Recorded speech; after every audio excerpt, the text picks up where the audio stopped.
बाद इसमें आता है जलवायु। फर्स्ट पार्ट है जलवायु का। जलवायु में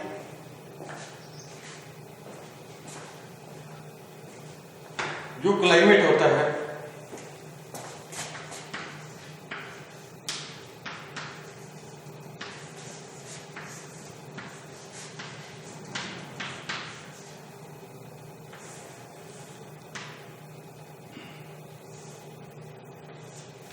मानव को 3 भागों में विभाजित करता है।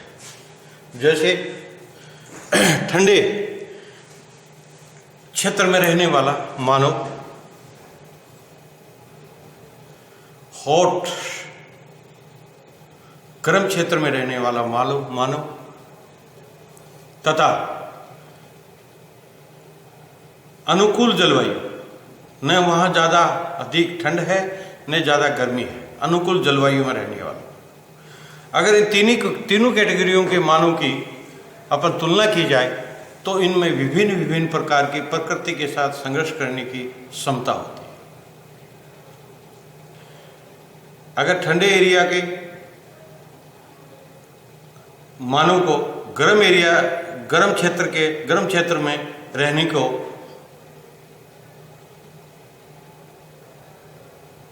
रहने के लिए भेजा जाए तो कुछ ही समय पश्चात वो उनसे जूझता हुआ अपना जीवन खत्म कर देता है।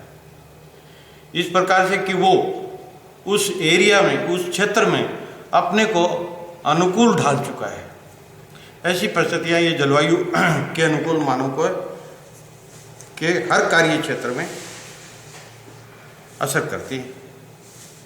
जलवायु परिवेश एवं सर्वाधिक महत्वपूर्ण तत्व है। मनुष्य जितना अप्रत्यक्ष प्रभाव जलवायु का पड़ता है उतना भौतिक परिवेश में किसी अन्य तत्व का नहीं पड़ता। जलवायु मनुष्य के रहन सहन, खान पान, आदिवास आदि से लेकर उद्योग एवं व्यापार जैसी क्रियाओं तक को प्रभावित करती है।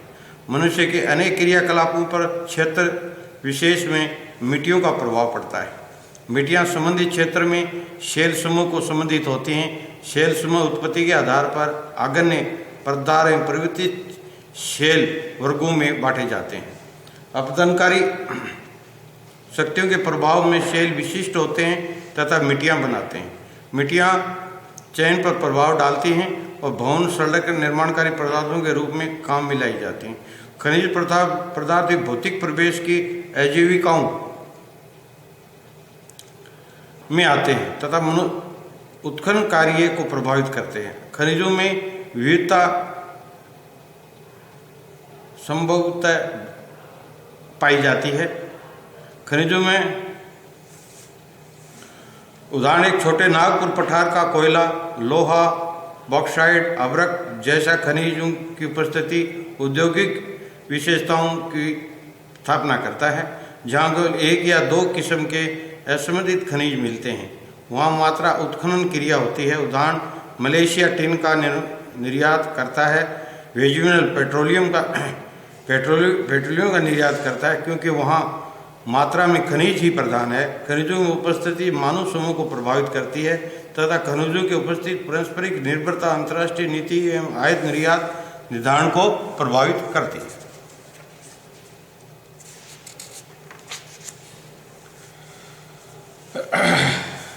इसी प्रकार जैविक तत्व में आते हैं।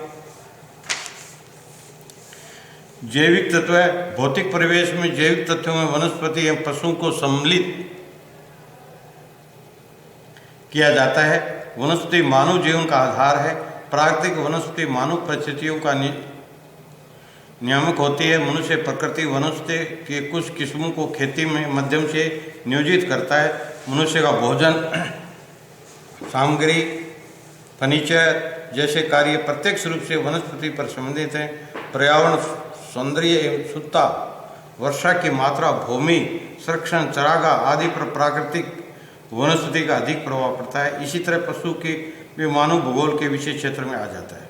पशु भी मानवीय क्रियाओं के आधार है। मनुष्य को मांसाहारी भोजन के रूप में पशुओं को पुराना संबंध है। पशुओं की खाल में मानव उपयोगी वस्तुओं का निर्माण, पशुओं की हड्डियों पर, सींगों पर आधारित उद्योग पशु के मनुष्य का संबंध बतलाते हैं। कुछ पशुओं को मनुष्य अपने लिए उपयोग पाकर पालतू बना लेता है। ये उनसे दूध एवं दूध के पदार्थ प्राप्त करता है। पशु बल प्रयोग अपनी ताकत बढ़ाकर कृषि भारवाहन जैसे कार्यों को उपयोग में लाता है। रेंडियर से बर्फीली सतह पर स्लेज गाड़ी चलवाना, हाथियों से भारी लकड़ी ढुलवाना, ऊँटों से रेलवे स्थान में परिवहन का कार्य लेना और गधों एवं खच्चरों से माल ढोना इसके कुछ उदाहरण हैं। फिर आता है सोशल नीड्स। सोशल नीड में सामाजिक आवश्यकता है। मानो कि मनुष्य एक सामाजिक प्राणी है, वो अपने कार्य अकेले नहीं करता वरना समूह में रहकर करता है। अनेक समूह मिलकर समाज का गठन करते हैं और सामाजिक परंपराओं एवं धारणाओं का विकास मनुष्य के विकास के साथ होता है। आधारभूत आवश्यकताओं की पूर्ति के बाद मनुष्य के जीवन में सामाजिक आवश्यकताओं की पूर्ति भी आवश्यक होती है। ये सामाजिक आवश्यकताएं राजनीतिक संगठन, अंतर्राष्ट्रीय संबंध एवं धर्म के रूप में देखी जा सकती है। मनुष्य जन्म से ही अपना अस्तित्व के प्रति सजग हो जाता है।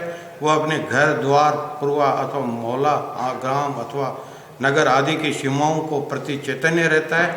उनकी ये प्रवृत्ति एवं राजनीतिक संगठन को जन्म देती है। राजनीतिक संगठन के संचालन हेतु सरकार का निर्माण करता है। सरकार का संगठन जानतर सामाजिक, साम्यवादी और तानाशाही प्रवृत्ति का होता है। प्रत्येक राज्य में अनेक राज्यों के देशों को संबंध स्थापित करता है। उच्च आवश्यकताएं, फिर मानव भूगोल के अध्ययन उपयोगिताएं, ये सब अलग अलग भिन्नताएं हैं।